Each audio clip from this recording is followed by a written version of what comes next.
Yep. Okay. I'm going to call to order the Finance Committee meeting from March 9th, 2023. Teresa, will you roll? Mr. Johnson, Here. Dr. Pandolfi, Here. Ms. Wyckoff.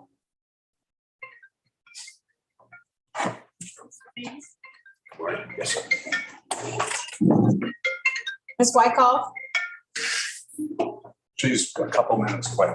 So she Okay, she was online too. Okay. I'm here. Okay, you have a quorum. Okay. All right, you have the agenda posted earlier. Changes. Otherwise, I'd ask for a motion to approve the agenda. So, a second. Second. And we'll just take roll on everything. There's only 2 votes. We're just going to go ahead and take roll. Teresa? Ms. Wyckoff, Mr. Thies, Yes. Dr. Pandolfi, Yes. Mr. Cook, Yes. Mr. Johnson. Aye. Okay. Michelle will be here in a second. All right. The minutes were posted. I made a couple changes, corrections. Anybody? I don't know if anybody else did. I did not. Do you have any corrections, Yummy? Otherwise, I'd ask for a motion to approve the minutes. So, second.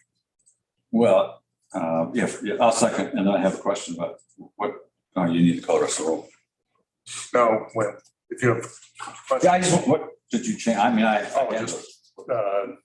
It was Minor, minor edits. oh, I thought, a okay. word here and a word there, just minor edits, no change in substance. Yeah, that, because I copied and printed the other day and I just changed. Okay, that's fine then. We take roll. You have a first and a second. Ms. Wyckoff, Mr. Thies, Dr. Pandolfi, Aye. Mr. Cook, Yes. Mr. Johnson. Aye. Motion passes. Okay.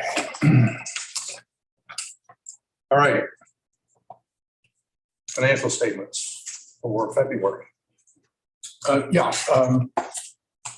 We are 8 months into the fiscal year. And by the end of February, we have received most of the tax revenues from all 3 counties. The amount is $51.8 million, plus 6.5 recorded under debt service fund.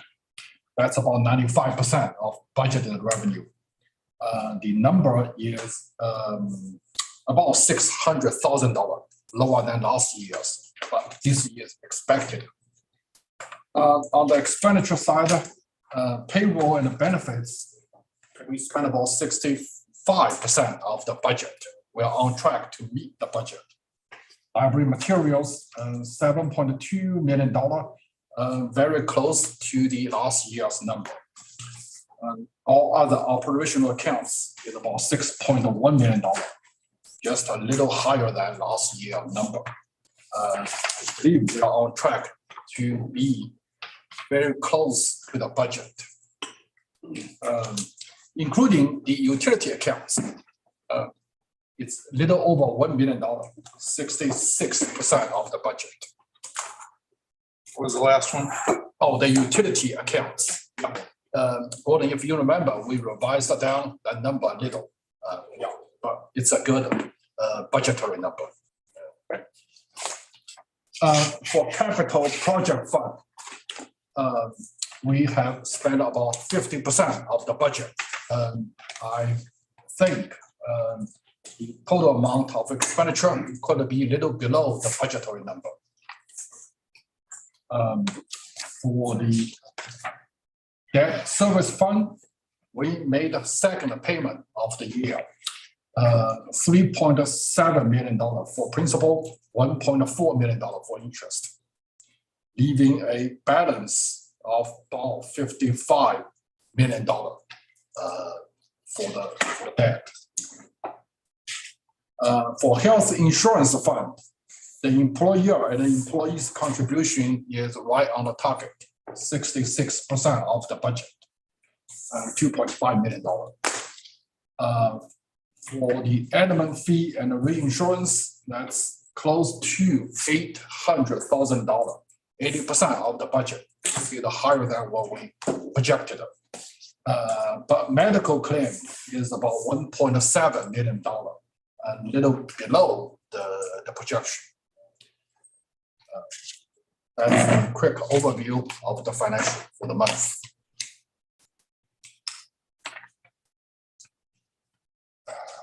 All right, I have a question. You mentioned we're at 95 on the revenue. You say you Tax revenue. You collected most, so what are you comparing to? The 95% of budgeted tax revenue. Okay, I'm just, if I heard correctly, you said we've received most. We will still have collections coming in? Yes, I believe we'll be very close to. How much are we expecting? Maybe $1 million between now and at the end of the fiscal year. Okay. We're going to talk about this a little when we get into the later budget or later agenda item, but are you tracking the components by county in terms of current revenue and past? And okay, so how do those compare, generally speaking, in terms of the assumptions that were made? Very close. Maybe I believe will be a little higher than could be a little higher than budget. Current tax. For current tax. What about the back taxes? Back tax is it's hard to put. Well, back tax, I believe, will be right on the top. It's hard to say because it's still too early. A lot of back tax may come in the next few months, and also we have to make adjustments based on the year-end receivable.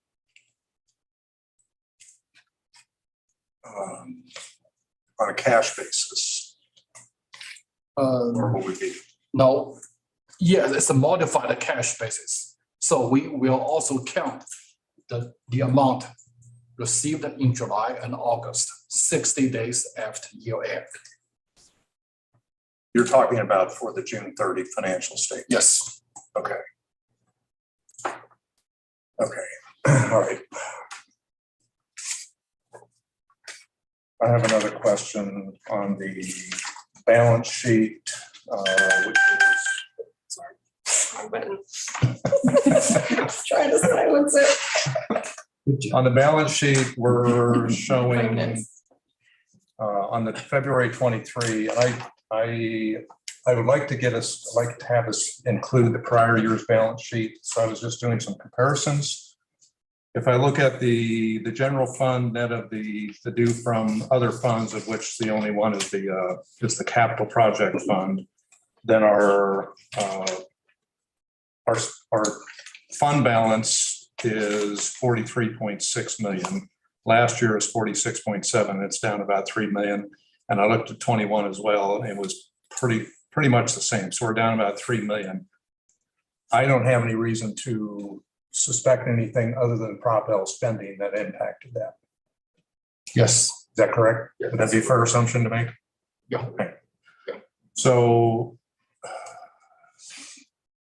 okay, we'll get into the rest later. So that's what's hitting our surplus. So other than that, the balance sheet, what I point out in the balance sheet, if you look at that, under the capital project fund, you'll see that we're still $2 million underwater on the investments in the capital account. That's not going to change in the current rate environment. So we'll have to address, I guess we'll talk about where that is in terms of addressing the cash deficit. Yes.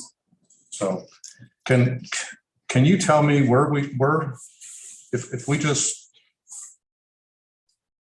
if I'm adding two numbers together to get to my available surplus,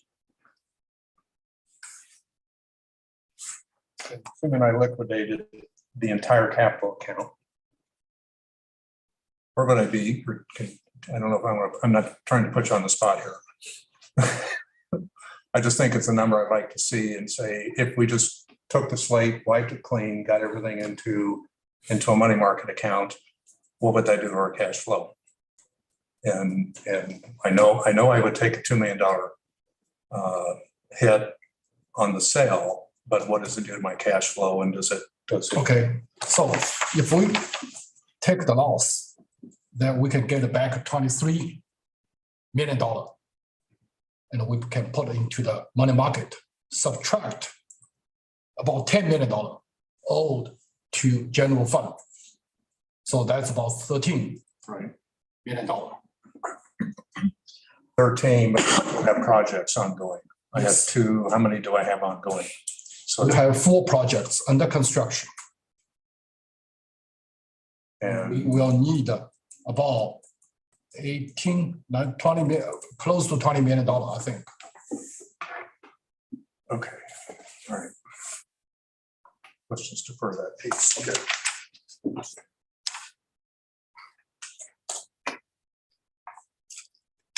Any questions on the financials?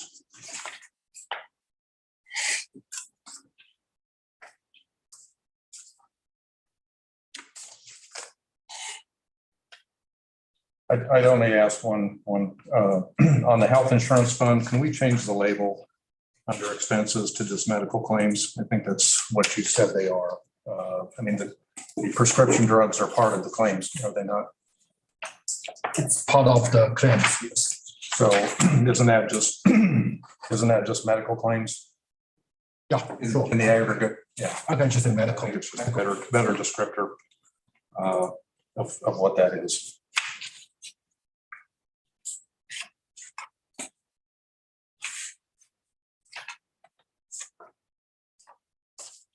Any other questions on that? Okay, keep going.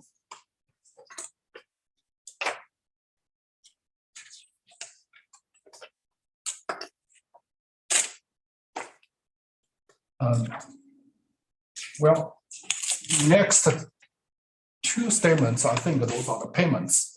We have started to provide the all payments made by the library during the month, including credit card transactions. For each credit card transactions, there is a description in the notes for each one. So you may let me know if you have any questions about it. I do have a question. Yeah. Cody, if you'll back up, does this information come out of the system, or are you doing, is this? We have the bank, central bank provides an online reconciliation tool for us. They put everybody's statements, including transactions, on the website. Okay. And each one can upload, each cardholder can upload the receipts, and the managers can approve. And I can generate reports based on what the input from cardholders. So the purchase notes is coming from Come from the cardholder. cardholder. Okay, so, all right. Okay.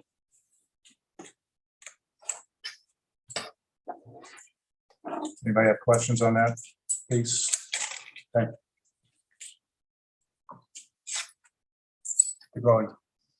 And I believe next, okay, next one is the person. Back up, Cody. We didn't finish. There we go.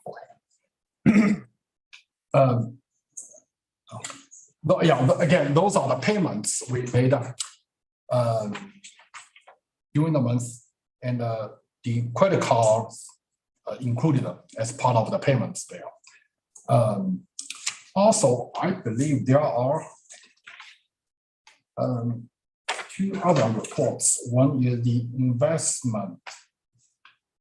The other one, yeah.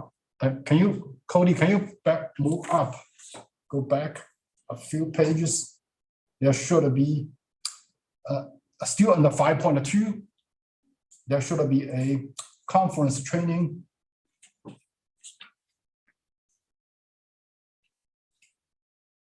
Okay. Yeah, we have, those are the new information we have started to provide. For conference and the training, we just started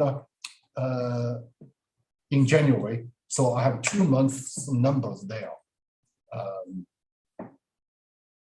At the bottom of that report, the last line is the mileage reimbursement. This is the aggregate total for everyone's mileage reimbursement. And the report shows that the name of the conference and the name of the trainings. Those are the 3 segments for the report. Is the mileage reimbursement is that just 1 month in January or is that year to Yes. date? 1 month in January, but most of them, December and June are the 2 heaviest months of the year. Most of people turn in the request for reimbursement in December and got paid in January. So that's 6 months. Not everybody, a lot of people. Okay. Yes. That's a February, that's why February dropped about lot of miles. yes. Next page is the consulting and the legal. And we have 2 sections.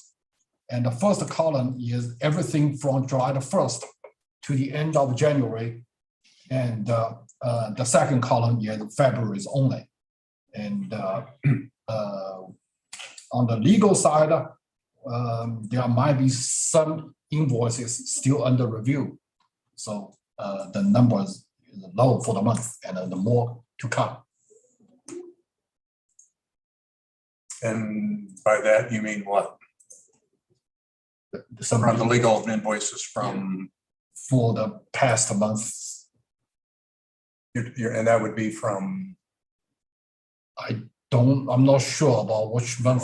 from our general counsel or other legal counsel? Just the councils we are currently use now. Okay. Yes. General counsel will change.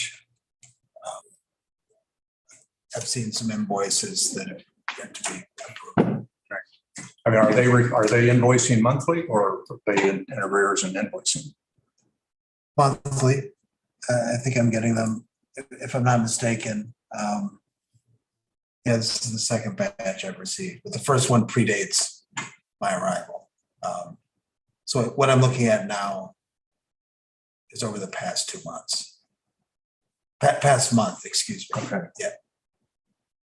Yeah, so that would be February. Okay. All right. So we talked about sometime last fall, maybe it was November or December, where we said the legal fees are going to be over the budget. Is that number changed You will be, materially or is it what was budgeted? Like 40,000? yeah, 30? I don't I know. believe we'll be definitely over the budgetary number. I don't know how much. Well, where are we to date then? Wait a minute, I can't read those numbers. $67,000 as of today. And I believe that number will be way over $100,000 by the end of the fiscal year. Okay, but almost half of that is Waldeck, which was which is Megan and the Yeah. search committee, Yes. correct? Yes. I might also, Go ahead. yeah, Sorry. I might also add that the appears to be, I apologize for my vision, appears to be the second element of the legal fees that was addressed, and $18,000, $18,800. I think that will not be reoccurring if I understand correctly. Yeah, we are behind on paying those.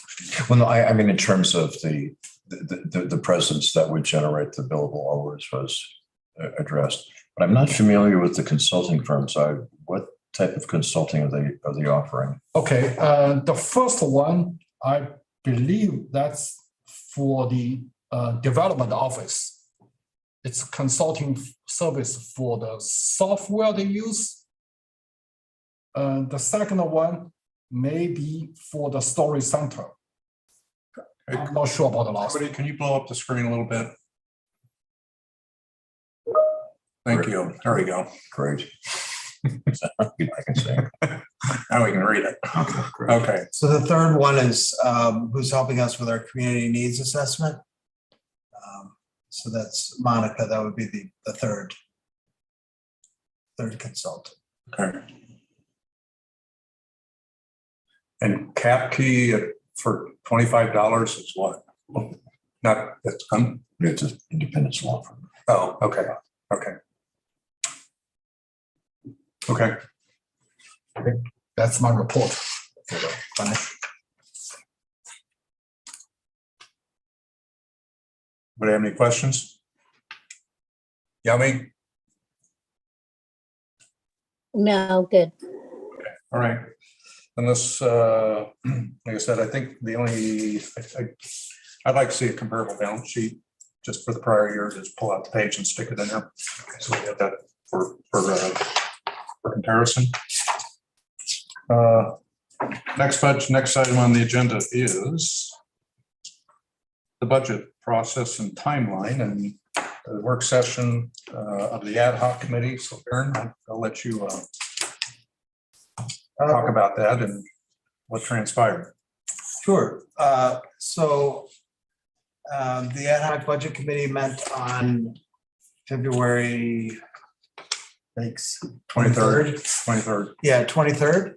And the committee is comprised of the board president, vice president, and treasurer, and the committee chairs for technology, building, personnel, and fundraising.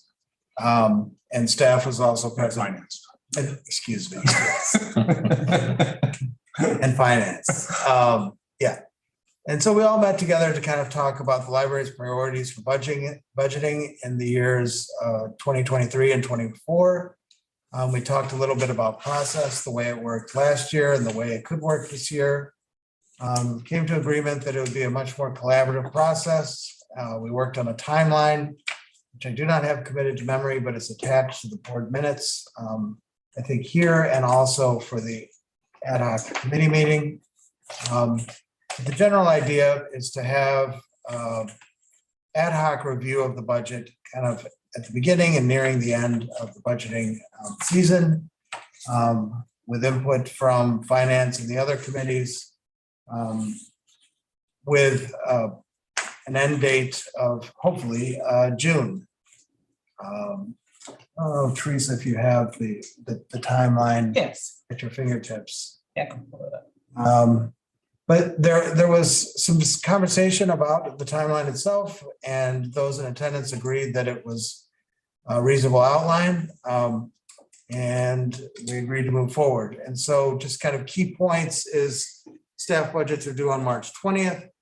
And then there's a series of steps where we share our work with the committees over the next couple months. And Teresa, do you want to give us a Sure, we little can do that. overview? While we're doing that, Cody, can you pull up the minutes that's attached to that item 6.1? And if you go down to about the second page, so you can see it as well. March 21, board resolution of non-binding levy rate. April the 12th, personnel budget submitted to committee. April 17, technology budget submitted to committee. April 18, personnel budget review and adoption. Voting item by the full board. April 27, buildings budget to the committee. And on May the 9th, the ad hoc budget committee would meet again. May 16, the proposed budget submitted to the full board. June 8th, finance committee's final review. And then June 20, final budget submitted to full board. There it is there. Can you expand that a little bit, Cody, if you can?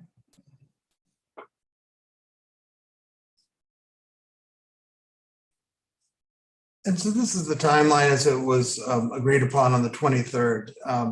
If we feel like we're running into some roadblocks and we need to make some tweaks to it, the ad hoc committee would make that decision, and I'm happy to make adjustments. It's a progressive timeline. But I think we can get to our final desired outcome of having an approved budget in June. What I didn't mention is that staff outlined 4 priorities from a budgeting perspective. The first of which is staff or our workforce. Second is financial accountability and process. The third is meeting our capital obligations. And the fourth is innovation via leveraging internal assets, which is a little bit cryptic.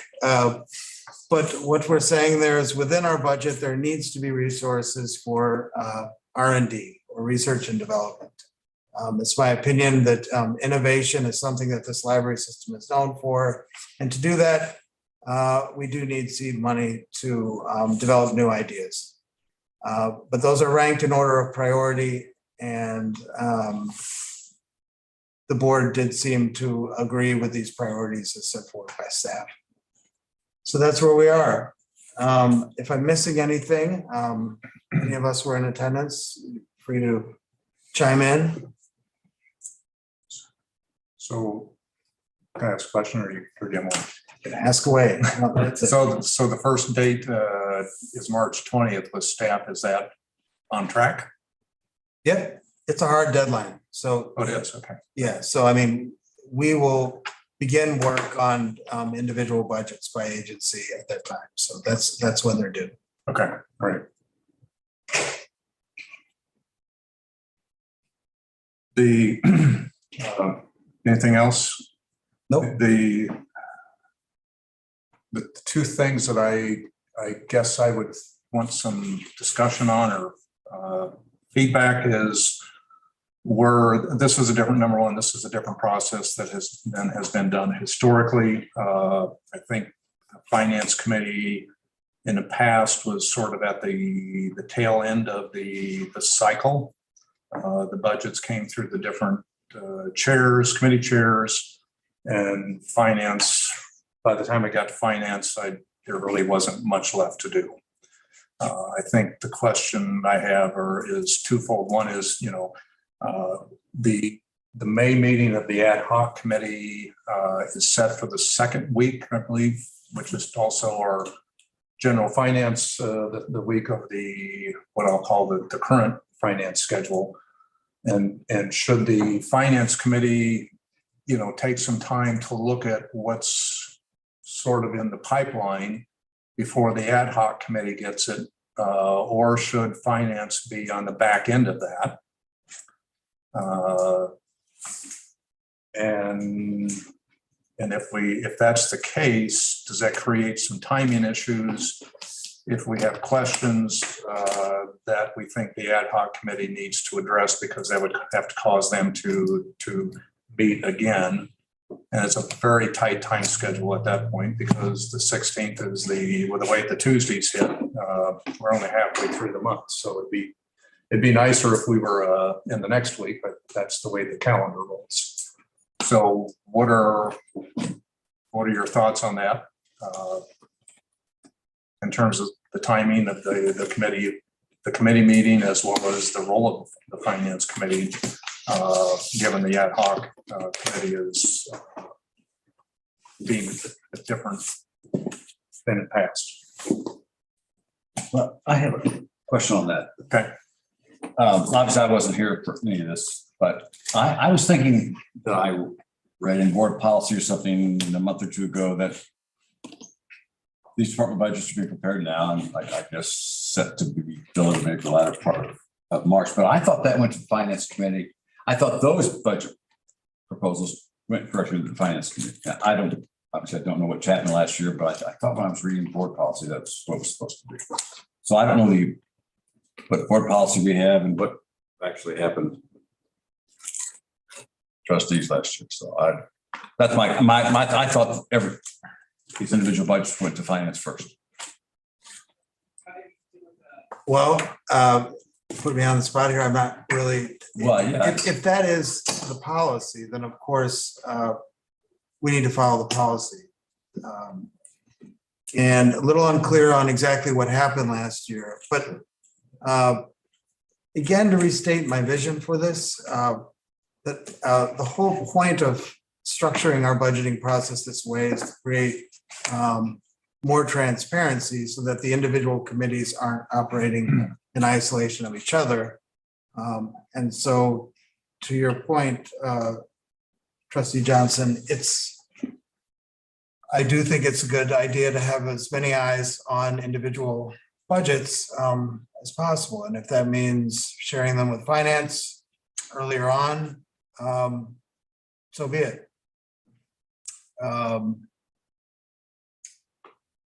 Go ahead. Is there a reason those can't run concurrently?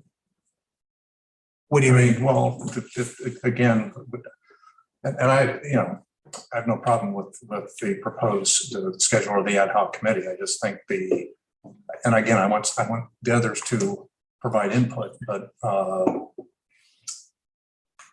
as I said at the ad hoc meeting, I really don't think it's appropriate for the hands of the finance to be tied or feel like they're tied as things come through, through the pipeline. So again, I want Michelle and Ron and Yummy to chime in here with their thoughts. I don't want to set the schedule. My thoughts on the ad hoc committee or just. Well, again, back to. I like the idea of the committee because I think it's always, by the time it's gotten to finance, that you can't really change it. I would agree with you. I mean, and it's kind of like, here it is, that's it, there's no discussion. And this is always something I felt has needed to happen, was that there needed to be more discussion. It's more of, okay, this is what we're doing. And you deal with it. You know what I mean? I mean, it's like every committee does this and then, we're all supposed to be at board and don't really have any input or discussion. It's just, that's what we're doing. So I do like the idea of this a lot. I mean, I think it's smart to sit there and have everybody kind of know what everybody else is doing. I mean, and have I think it's a smart idea. So if we need to change things to make this work better, I'm all for that. If we need to change policy or, whatever we need to do. If we Yeah, don't- I mean, if that was the policy, I can't tell you we followed it. Yeah, we didn't. So I don't think we did. I mean, so sorry. Only the reason I mentioned, I came here from another political subdivision that is smaller than this, but the budget is larger than this. And so that's exactly what we did. The finance committee was presented the city manager's proposal. And then you had a series of public hearings. And all departments were involved to present their views and it was open to the public, obviously. So it certainly wasn't the case of at the end where finance gets a proposal and it's already done. So I think we got to start with finance and all the recommendations from the CEO, which represents the various departments. And then we have a public discussion about what those departments have been asking. Now, I don't know if that's like, I thought I Isn't read that that. the purpose of the June meeting? Or are you thinking something different? Okay, This yeah, I am. This is a very tight time frame. Okay, so if you go back to, and I'm just. Which with all the changes, I don't know that we would be able to. I'm not saying I'm not opposed to doing that. Maybe actually figuring out a way to do. We have the one meeting, but I'm not opposed to doing it the way that you're saying it. Maybe next year we plan a little bit better. And that's fine. This is the That's okay. problem that we've run into every year is kind of like, we get it and then we have to have it done and we're out of time. Yes. Well, but for our hearings would go first and they were going in April. When we started having departmental meetings, presentations in April. And then the finance committee itself, the budget committee itself didn't have a proposal till the latter part of May. And then it went to the full city council, i.e. here it goes to the full board in, again, the latter part of May, 1st of June. And maybe it's too late now, but I'd like to at least look at that process. No, I'm not Well, that's opposed to. kind of where, Ron, do you have any? My only impression is very, very, very general, but in contrast to the previous methods I saw for about 5 years and Michelle saw for many years more, is exactly, there was a time crunch which had everything effectively baked in and there's no response, but compare that to this year.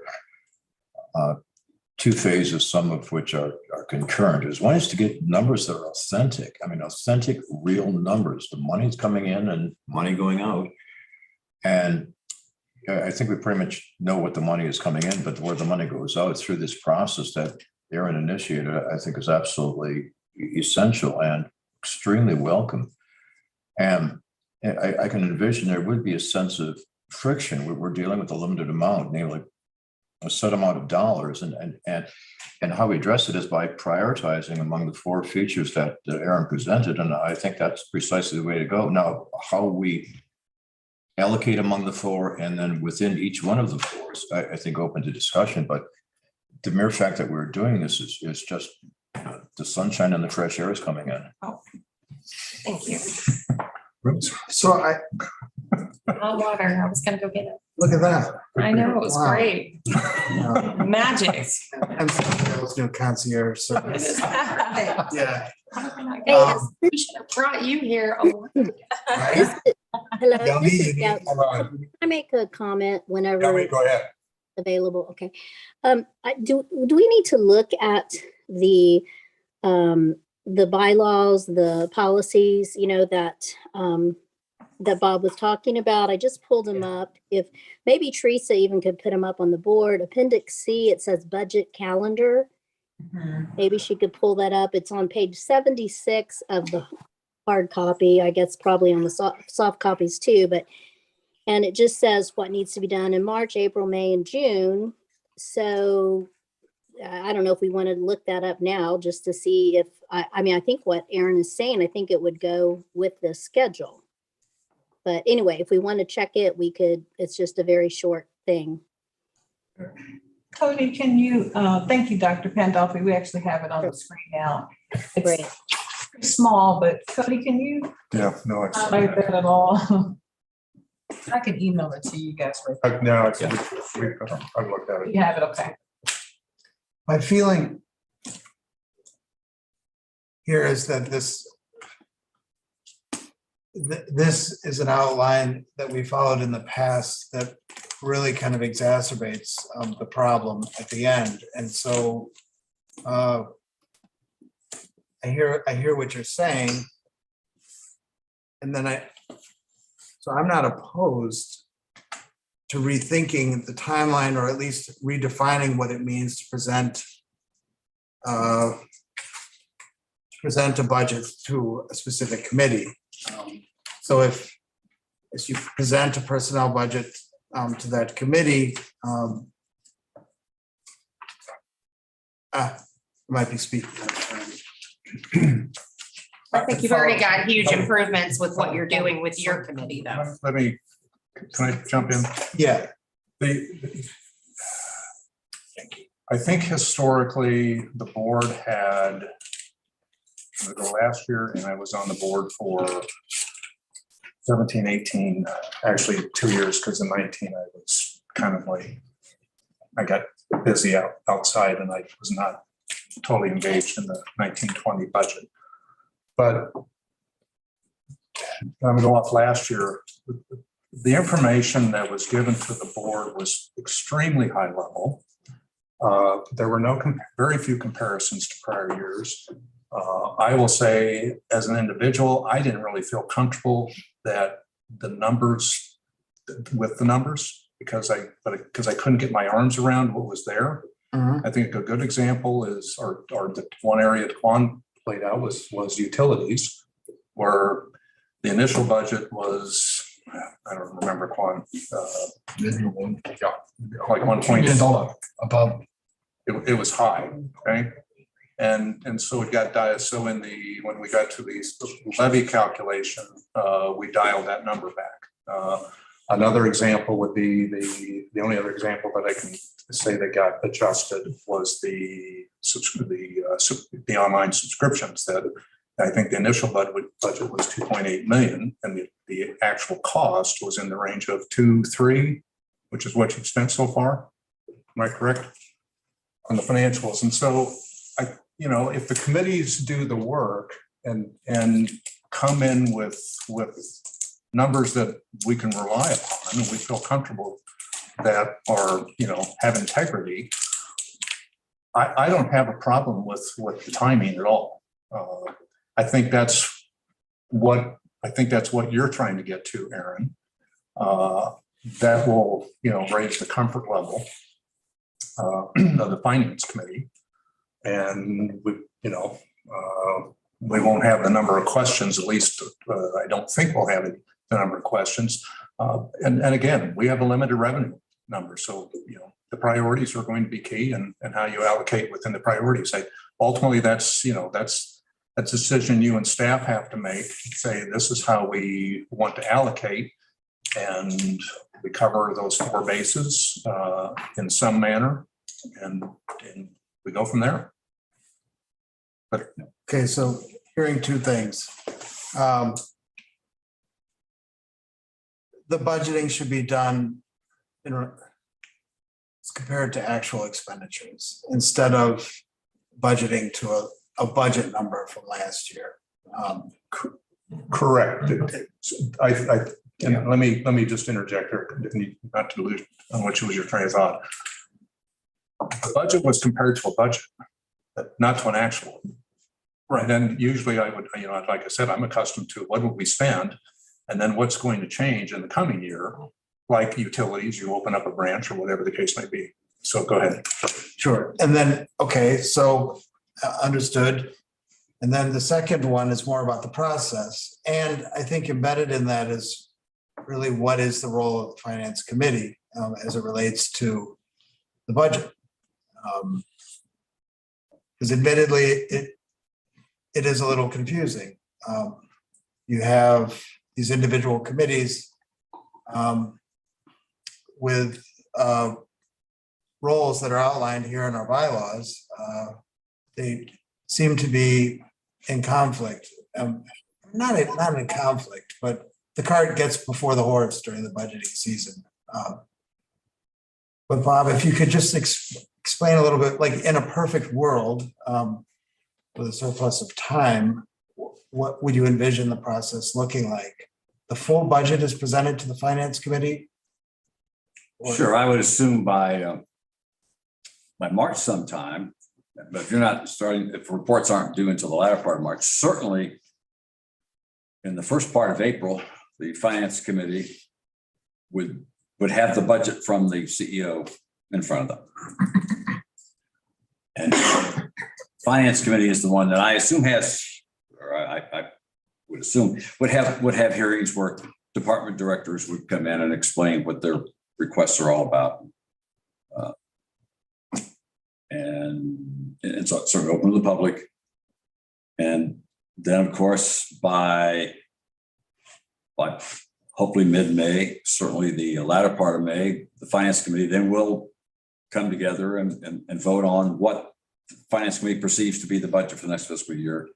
And then that goes to the full board in, well, obviously sometime in June.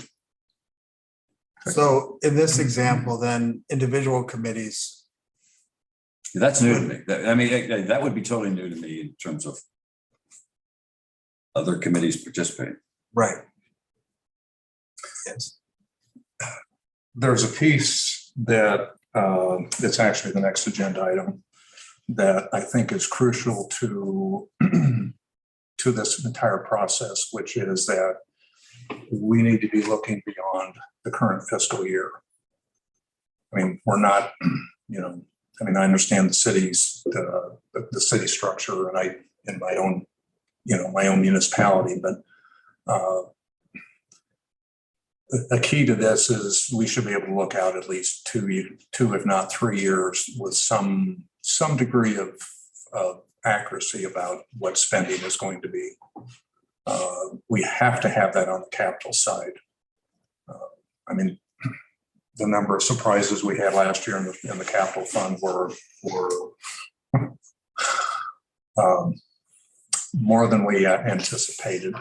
The operational side, we have 32 branches. It should be fairly easy to budget what I'll call the cost to keep the doors open and the lights on. And that goes for both the utilities and snow removal and what I call the base level of staffing and headquarters staffing. So then you start adding the things that Aaron talks about, like, well, the things you add on are what are the capital needs and the timing of those issues, whether it's new or replacement matters. And your, as he calls it, I think, which is appropriate, the R&D factor. And how much are you going to budget for that? That should be a known number. Shouldn't get buried in too many places. So I guess I'm inclined to use this as a learning year. And let's see, and I think it would be good if the finance committee got that information along the way and we had a chance to digest it and give feedback and do whatever. So I don't see a reason they can't run concurrently. And but you know, we're not going to solve. The only way I think we can address your concern, Bob, is to back it up and start in February. Oh, I would prefer that, but yes. Yeah. But again, I think if we have a projection structure, that takes away the surprise factor, and we're well aware of what's going to be coming in the next year. But also, if we have a conversation then, we have to think ahead. We had to think ahead 2 to 3 years, because personnel is obviously a major part of the city budget and a library budget. So we kind of have to know what agreements we have and understandings we have for a 2 or 3 year period. So yeah, we have to. Yeah, be forced to look at that. And also, we met more often than once a month at this time. So this wasn't done a month at a time. You had to meet 2 or 3 times a month. During the budgeting? During the budget process. Okay. Yeah. No, not. Yeah. It was once a month normal, but on budget season, there's no reason we can't call an ad hoc meeting for finance and say, let's take an hour and have a Zoom call if we want to. I don't know. I don't know when to say we're going to do that yet, but I mean, if a number of questions come up and we want to just, push it back on Aaron to address, then, that would be an easy way to do it. I don't know that we have to. I support that idea.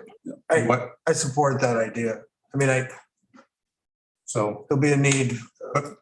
I'm inclined to let's at least get through March and see where staff is doing before we, decide to switch horses. and you mean, and ask us all, see you every day for a week.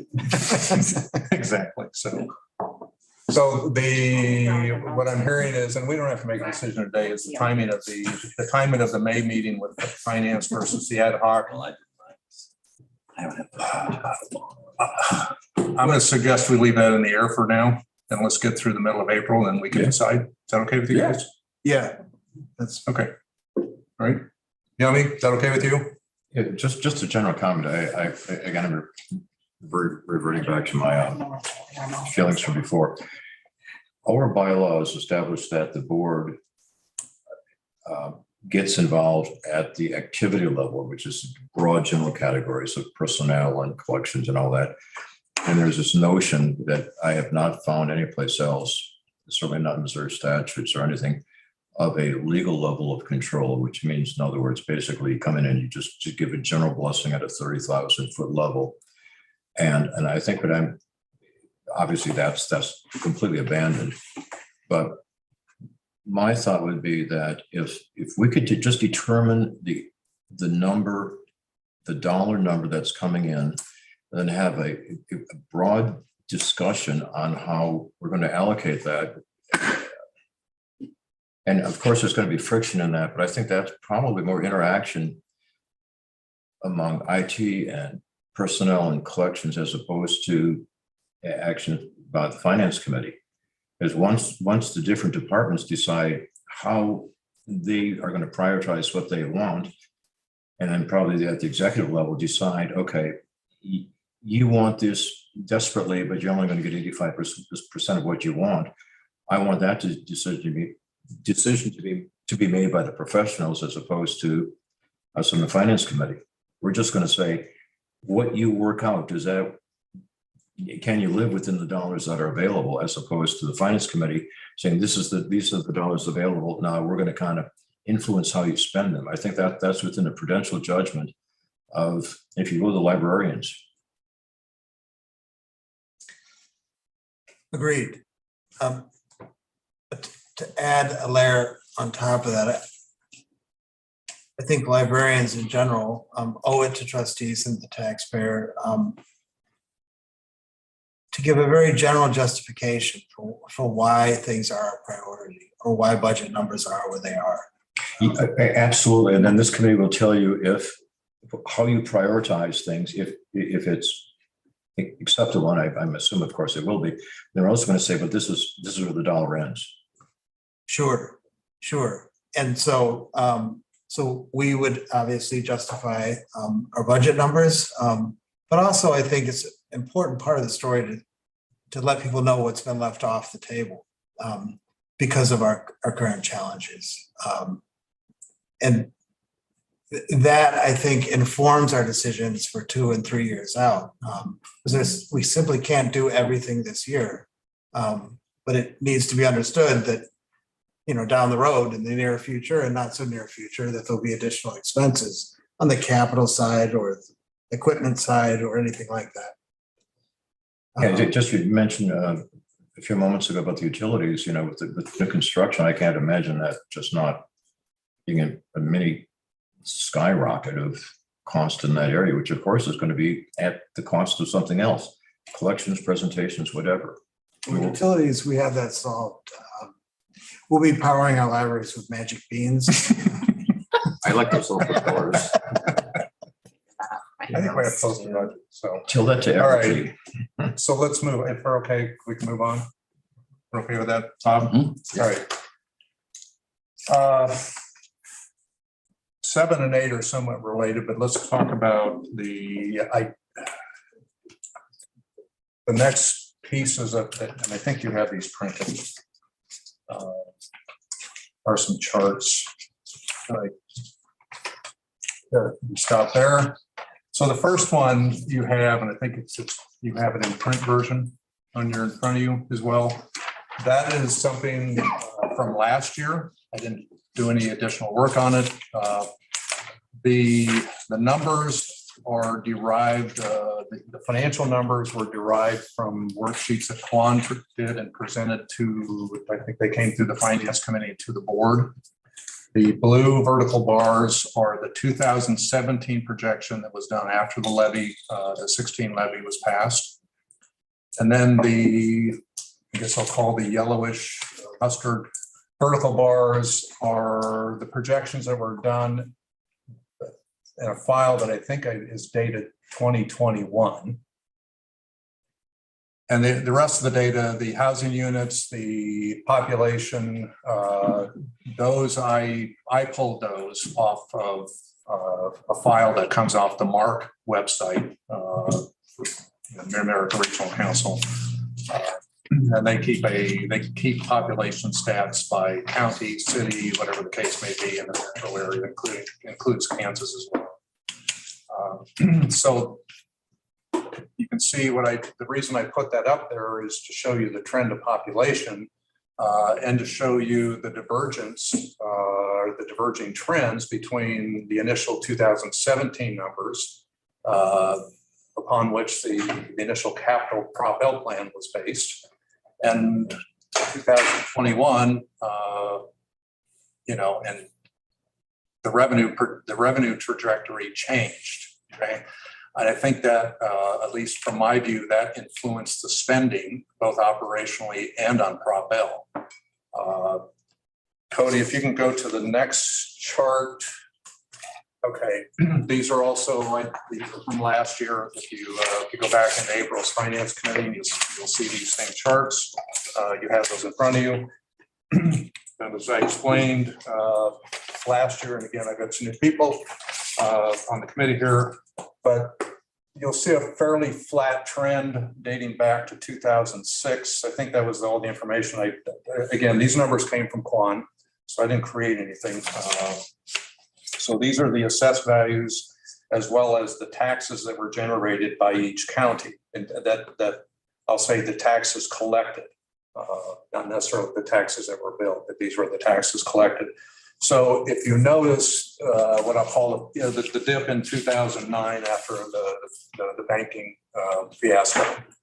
And it was fairly level for a number of years up until 2017. And you'll see that the assessed values start to show an upward trend. I had discussions with a county assessor, and I think I'm assuming it was consistent with the other counties, not only Clay and Clap, but across Missouri.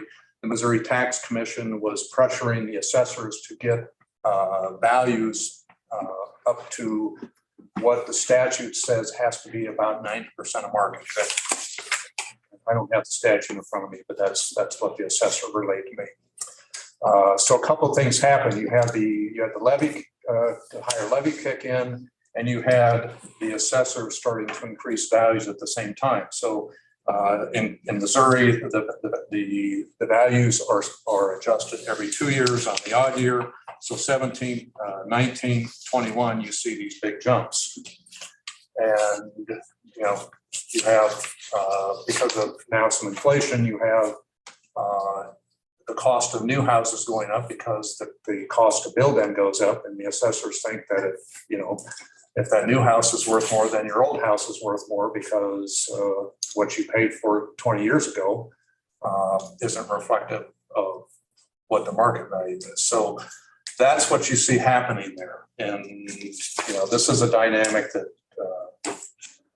I don't know how it's going to play out in the future, but I think it contributed to the tax, both of these factors. You had the increase in levy and you had these increased values coming into play.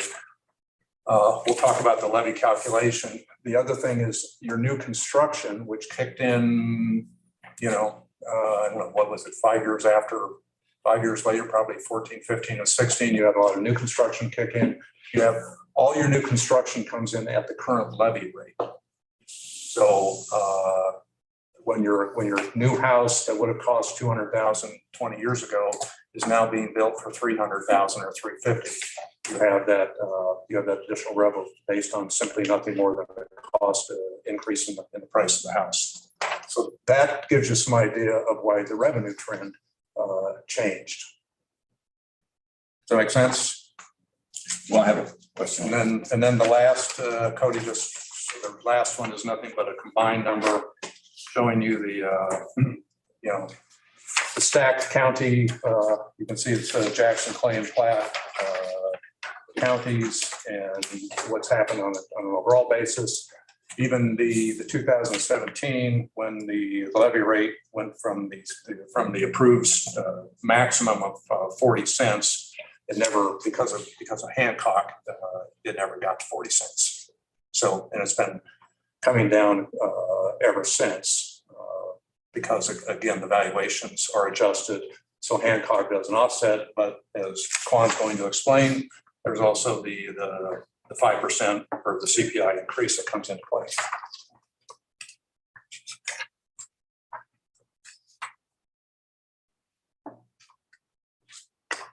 Well, You had a question. no, I think that was my question. I wanted to go into 5%. You talk about CPI, you talk about new construction, and there's 5%. So it is going to be explained in this meeting. Yeah, well, it's the same. Well, I just think- Where do we have that? I have that under 8.1. We can do that. We can skip over that. Whatever. I just want to make sure we talk about, we still have a limitation in Missouri because of the constitution. Correct. That Kansas would not, if you tell a mark, for example, the Kansas site. But you still have, Yeah, increase coming off. Oh, yeah. Inflation. Yeah. Yeah. I think But there's a I limitation. think the perception of Hancock is that it levels what I call, you can raise the water in the bathtub, the water level in the bathtub, but the levy rate goes down by an equivalent amount. And that's not true when you get to the actual taxes, because you get that inflation factor or the 5% kicks in. Yes. If you can add the new construction on, that comes in at the end. Comes in at the current rate. Yes. So I just provide this for historical just reference and understanding what how that revenue charge changed as it like it did.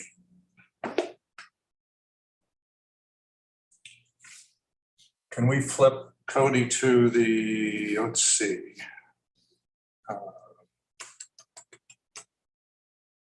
Okay, there's the levy process. This is the page that Quan presented at the ad hoc meeting. Again, just to review this, the assessment, Jackson County requires a non-binding levy, which is on our agenda for just as a procedural item that will go to the board. It'll then get filed with Jackson County. The initial assessments are done. We should have those. I think it says June and July. I think initial assessments are probably done by May, and then there's the Board of Equalization for the what's the word I want? Objections. Appeal. Appeal, yes, thank you. Appealing that, and then the final assessment is done either mid-August. Actually, I think September 1st is when they're all supposed to be done. And from there, then the calculation for the levy is done by Quan. It can go to the auditor, but it has to go back through the counties, and then it comes back to the board in September for approval, and then the board approves that levy in September, and that then has to be in the mail by the 30th of September, back to the counties. So the calculation, as Quan noted, is last year's revenue plus the lesser of the current year increase. Quan, is that one of the two? Three. Either the increase in the CPI or 5%? It's the smallest of the three. Of the three. So when you say the current year's increase in, And the CPI or 5%. So whichever the smallest one. okay. So historically, the CPI was not the lowest, it's the lowest, and that was the increase factor. And right now, we're going to be at the 5%, correct? Yes. And then the new construction comes in. So Yeah, if I have a question on that, about a question I had. Just on the new construction, it's not adjusted by any other percentage. It's just the value of the new construction. it's purely the value that goes on the books. And the CPI, and I forgot what it is, but it still exceeds 5%. I'm sorry. The only adjustment to new construction is TIF. Yeah, well, I Which we don't bring that in. We bring in the net. The county provides both. Yes, the county provides both numbers. But we only use the net. I Yes. think this came up in another board meeting. Yes. Yes. Right. Okay. So the next. All right. I can take an hour and drag you through this, but I'm not going to. What you have in front of you are the detailed calculations we used last year. So when we went through the levy project, what I'll call the projection process for trying to determine what our values were, we did two different sets of calculations. What's in those yellow columns were we thought kind of a mid-range likely. And then the columns on the right, which were the green shade, the green highlight, were more conservative. Okay. And you can see that you have components between the real, the personal, the state assessment. And I don't want to, if I say this correctly, that comes through the state, but not through the county. That's paid by the state and then comes back to us, correct? Well, yes, like a railway. During the construction, it's assessed by the county. Once the construction finished, they turn over to the state. It's a statewide assessment. Right. So, but those monies don't, I'm getting into the weeds here, but anyway, let's skip the weeds. So those are the three main components. The real, obviously the real property, as I said, is set every 2 years at the December 31. So it's set as of December 31, or 2022. Theoretically, it's supposed to be at 90% of the water level. The personal is, and we give example, autos are set at 33% of value. I know there's a bill that was proposed by one of the state senators to drop that to 31%. I can't tell you that all the assessors do the same thing. Actually, that goes across the board for real property too. And so you can see that produced the total. Then we threw in a new construction factor, and we get to the total. And we said, we're not going to collect all that because there's always some that is appealed and late pays, whatever the case may be. So I would like to see us track our current data against this projection to see, one, how well we did, and also to make sure that our assumptions going forward, are reliable or reasonable. Okay. So in terms of, what is presented if we can put it on the board, I think we can do that at a higher level. At the finance committee, I'd like to see the full detail. So that, if you can, Cody, flip to the next page, then you had the revenue. Let's see.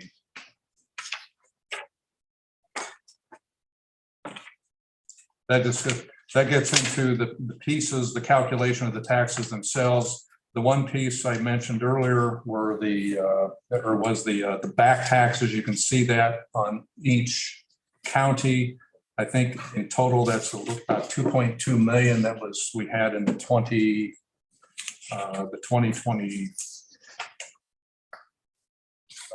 the current year's projection. So again, I'd like to make sure that we're understanding how where those numbers are coming in, again, so we can make adjustments on a forward basis. So that gets us to the total revenue, and then the expenses are on the following page. Again, the expenses were projected out for each of the next three. Well, at the time, these were projected for the next 3 fiscal years. The debt payments are in there, and then the last page is where we made some adjustments, looked at where we stood relative to surplus. The board policy talks about surplus relative to annual operating expenses. We proposed a modification just in the calculation. We made a modification to include the following year's debt payment. Again, trying to be on the conservative side here. So we ended up at the levy that's shown there, 32.4. And then on the green columns were to take into effect some more modest and conservative assumptions and what would happen if the assessments didn't pan out the way they were in on the left side of the page. So that's how that was done. So again, I think it's crucial that we track what's going on at the base level, because that's going to determine our revenues. So I want the committee to understand this, so it's not just a presentation of here's how much tax revenue you get. Hopefully, we can see what's happening in each of the 3 counties, and not that I can't tell you what's happening in all of Jackson County, but at least see the impact up here. Okay, I'd like to give the committee some update on the numbers. These are the information we just received from Jackson County. And I believe the projection, the new tax year, the number will be different to that, this projection.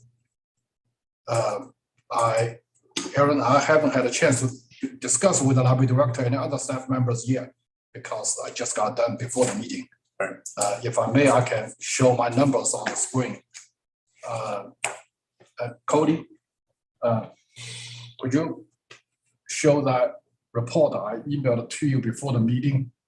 Yes, Quan, let me get that pulled up. Just one second. for, if it's a reassessment year, for each taxing districts to provide, to set a non-binding levy, Jackson County provides some information only in reassessment year. So could you make a little bigger? So at the top, you see the assessment for real property. That's just from Jackson County. That's a little over $9 billion. That's 23.6% increase from current year, 2022. This is much higher than the projection we made up last year. And for personnel, and the indication from the county is going to be flat. So they used last year's number exactly the same. And I don't believe it will be that number. It will be changed, but it will be close to last year's number, I believe. Unlike the real property, 23.6% increase. For the state assessed number, again, there was no change, same number as last year. So if I put them together, add together, that's average 18% increase over last year. The new assessment. And what did we project? I'm sorry. What did we project? Well, on average, I think it's a 5% increase for real property and a 2% increase on personal property. So, No, I'm just thinking of Jackson County. yeah. But only Jackson County provided the information. So assuming the other two counties will have the similar increase. Okay, I'm with you. Go ahead. Okay, so at the end, we will see over 18% increase from over last year. And we just mentioned about the statutory limitation of 5%. So Cody, could you move up, show the bottom half of the calculation? Thank you. So, okay, in the blue area, I used the number that's, well, the increase in assessment does not necessarily give us the same increase of tax revenue because of the statutory limitation up to 5%. So assuming we will get that 5%, $59 million is the current tax for 2022. I add a 5% increase. Also, we can get all the new constructions. Last year, the new construction was 1.6% of the total. So I used 1.5% for 2023. I add those three numbers together, we may get close to $63 million in tax revenue for 2023. But we have to pay a fee to each county for collection. And some people may dispute with their assessment. So we don't always get a 100%. So I discounted at a 96% level to get a $60 million. Plus, we also get a replacement. The replacement tax from Clay County will be 10% lower. And we will also get a back tax. So I add projected the current year tax to replacement tax, back tax. I get a projected tax revenue of $4.7 million. I think that's maybe about $1 million over last year's projection. You're saying 64.7 is the fiscal 23 number? Yes, 23-24 fiscal year. Our projection was 61,672,000. That's 3 million higher. Okay. The budget for current year is $61.2 million. So that's, we may see a $3.4 million increase. Right. But I also like to do a more conservative way. So what if the new construction is not a 1.5%? It's only 1%. That would reduce the revenue and also the collection rate. What if it's 95%, not 96%? And replacement tax, we may see a 10% decrease, and the back tax may also have a 10% decrease. Added them up, we get a $63.3 million. That would give us about $2 million more than current year's budget. So two projections based on the limited information from Jackson County is we either get a $3.4 million more or $2 million more over current year. So that's, I mean, I'm sure the number will be changed once we receive the assessments from 3 counties. But that's current numbers we have. So I guess that's good news.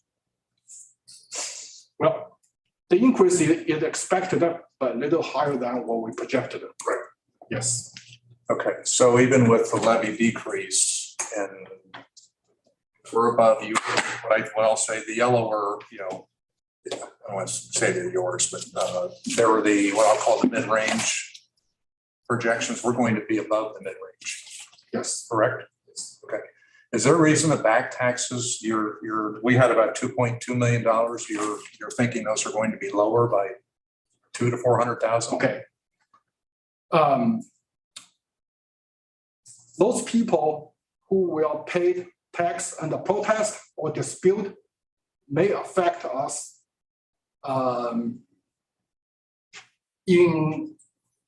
may affect the back tax a year after. So it's really hard to project what the back tax would be. And for current year, 2022, it's higher. I believe it's higher, will be higher than next year, because next year, the back tax is really based on those people's action in 2022. And yeah, well, I don't want to dial in on that. I just, it's a little Yes. lower, but conservative number, yes. overall, you're thinking we're going to be somewhere between $2 and $3 million over the current budget. More realistically, will be $3 million. I would be surprised if Clay and Platt come in flat. Let's put it that way.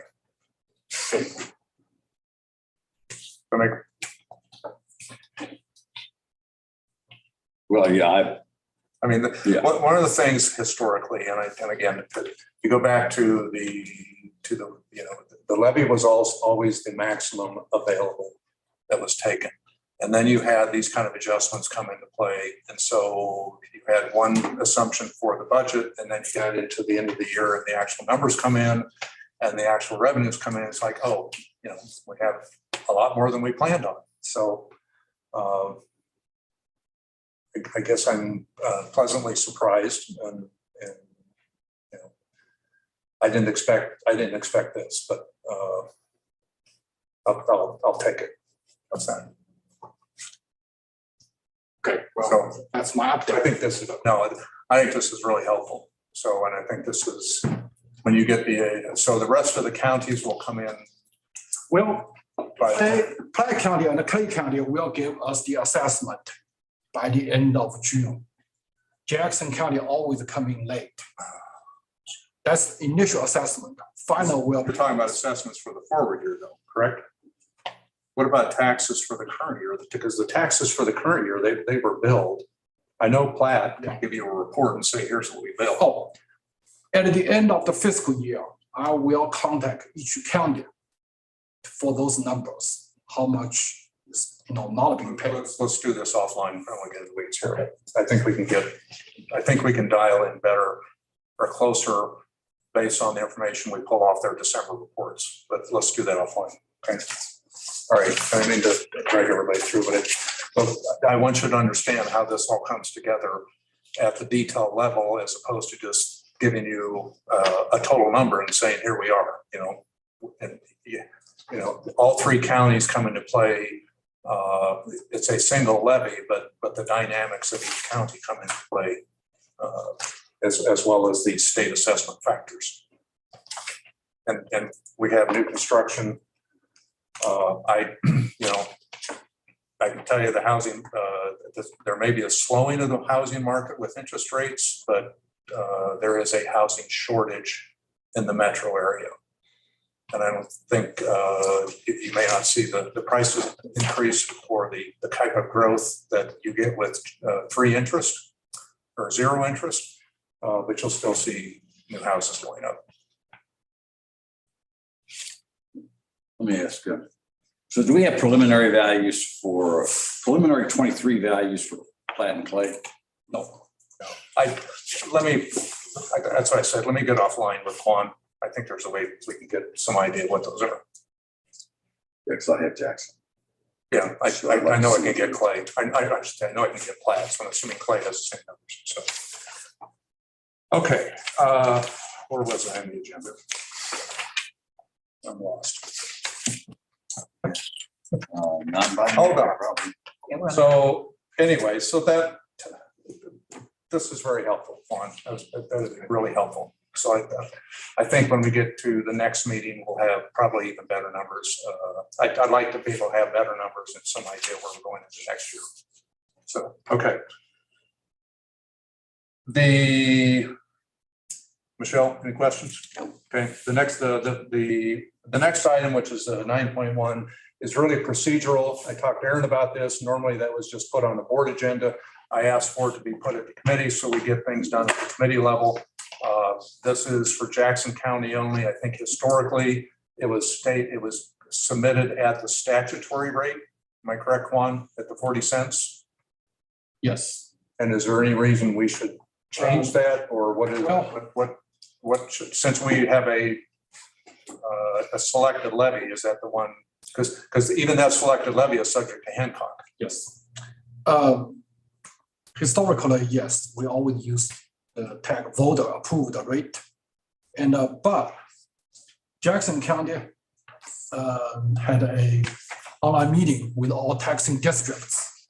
At the meeting, it indicated that they foresee up to 40,000 accounts may dispute the new reassessment. 4 years ago, that number was 20,000. So they are advising all taxing districts to provide a non-binding levy close to the real rate. So they can, to avoid a confusion when taxpayers receive the statement. But we don't have to follow their advice. We can do whatever, we decide. So my question is the way I understand Hancock, it can go up or down. Is there a maximum that the levy can go up? Unlikely. We just pick Based on the information we have. So they're saying they don't want us to use 40 cents. Is that correct? They're advising us not to use Okay. for the confusion. So my concern of taking the current rate is that I don't know what the adjustments are going to be because we don't have the calculation. So would it be safe to use the prior levy of 3,468? Yes, Would that be a safer play? yes, And you're comfortable with that? yes. I don't believe you will go over that rate. So it's pretty safe to use that one. Well, if Jackson County's up 23%,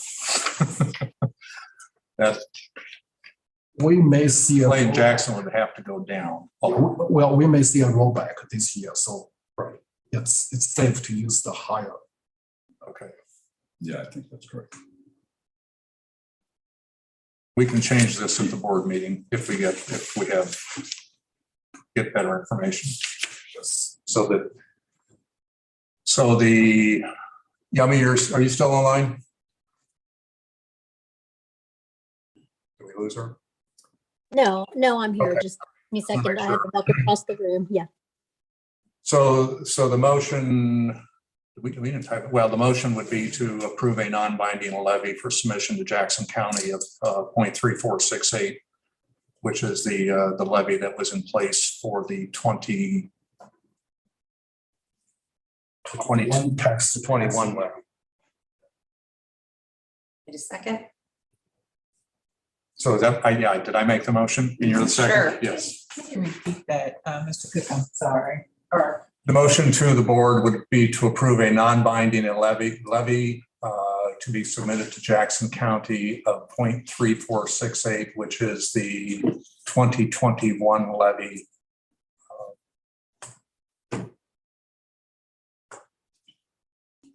Given, and I'm going to say that you can, yeah, that's the motion. The additional explanation is that Jackson County has requested that we not submit the statutory maximum due to confusion or just misunderstanding by taxpayers between what the statutory levy is versus what the actual ends up being. That's not part of the motion. Correct. okay. Okay, we'll talk about the actual motion, but what should definitely be in there is a 0.34680 per $100 of assessed valuation. 34.68 cents per 100 assessment. Okay.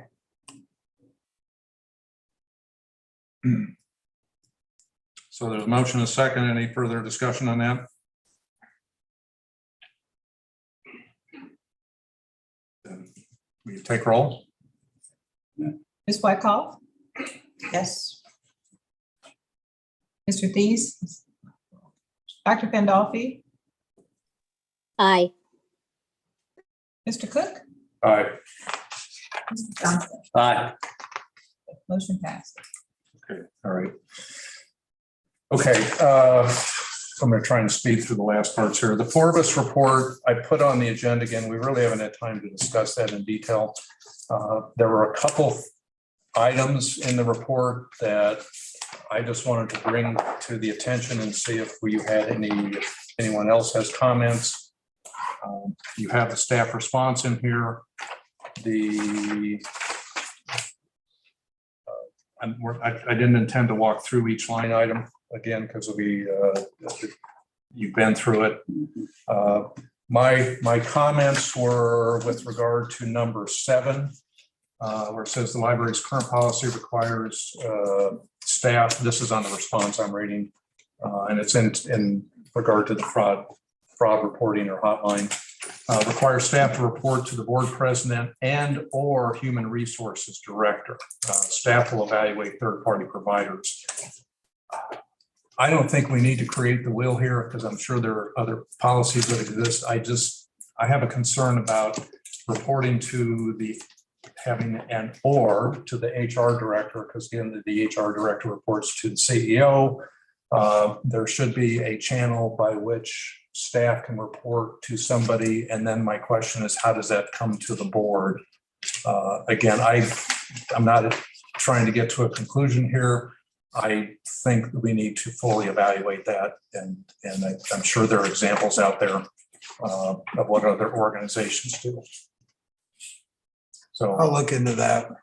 We've done a little bit of work on this okay. already, but I'll report back. Okay. The number 8 was the security awareness training. This came about, again, the reason for the Forbes report came about because of the January 2022 ACH fraud. I thought there was some security awareness training that was done on a organization-wide basis. Is there not? There is. There is. So why would that vary from, why would we need special? Yeah, if I may, Go ahead. the system-wide fraud training is more on the technology side. Ryan, if you correct? It's general system, it's general security awareness training for all staff. So but for finance department, we also focus on banking, deposits and other things areas, not just necessarily technology wise. And I have already contacted insurance company, they have some very good training materials going to provide it to us. But are we sending out like test? This is not training where I call, somebody looks at a screen and watches a 20-minute video. Do we have dummy emails? We're gonna start a phishing campaign also. Okay, Featuring on so we phishing. haven't done that Yes. in the past. Yeah. Yeah, that's what I'm accustomed to, is you have phishing emails that come in and staff either clicks on them or it says that smells and Right. it's the delete key. Okay, Right. thank you. Funds is specific to finance and Right. personnel. Okay, all right. Yes. And then the last one was number 9 on the payment approvals process. And I know you're remote in process of that, but that was the one thing I requested be put in here were some examples of how of what other policies were. So I know you're working on that, but those are the 3 that caught my attention. Any others? Not on our end. Okay, great. Next item is the CFO Assistance Project. There's really nothing to report. The initial meeting is next week, so that will be kicked off. That will, again, I'm expecting the turnaround in that to be, I guess we'll find out Tuesday what the turnaround is. And then the last item on the agenda is the Prop L expenditures update. There's a page here which is, I guess, tells us what was spent. Is there something that tells us where we are relative to the projected total and what our budget is, or? I put what our paid was through, that's the 107 million. What other things were you looking for? I wanted to make sure that I didn't put stuff that wasn't what you were going for. And so that was a question I had of you. Last 2 months, we presented these 2 pages here, actually 3 pages. One was the breakdown by department or by branch, and then we showed the summary of expenditures relative to the original plan and what our cash deficiency is. So We got that. no, I just have Okay. this is on, no, you don't have this, I just brought this with me. But, I understand this is what's been paid, but I think we have to manage against where things are expected to be concluded. So I would like to see this report every month going forward that says, here's what the actual is, here's what the remaining projected is, and here's how we stand in the aggregate, because I can't tell what needs to be funded based on this. This tells me what you spent. Okay. We're back to square one, it feels like. So you have the formats, you have the file. That I update the file every month and retain a copy of it so we can track it, and we'll go from there. All right. Okay.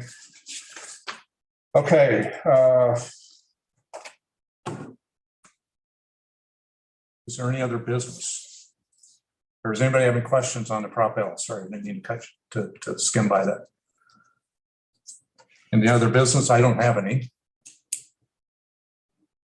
Then I'll entertain a motion to adjourn. So moved. And a second. Second. Thank you. And Teresa, will you take roll? Absolutely. Having me like that. Ms. Wykoff. Aye. Mr. Thies. He's gone. Dr. Pandolfi. Yes. Mr. Cook. Yes, She sounds so tired on there. thank you. Hey, I'm only 4 minutes over.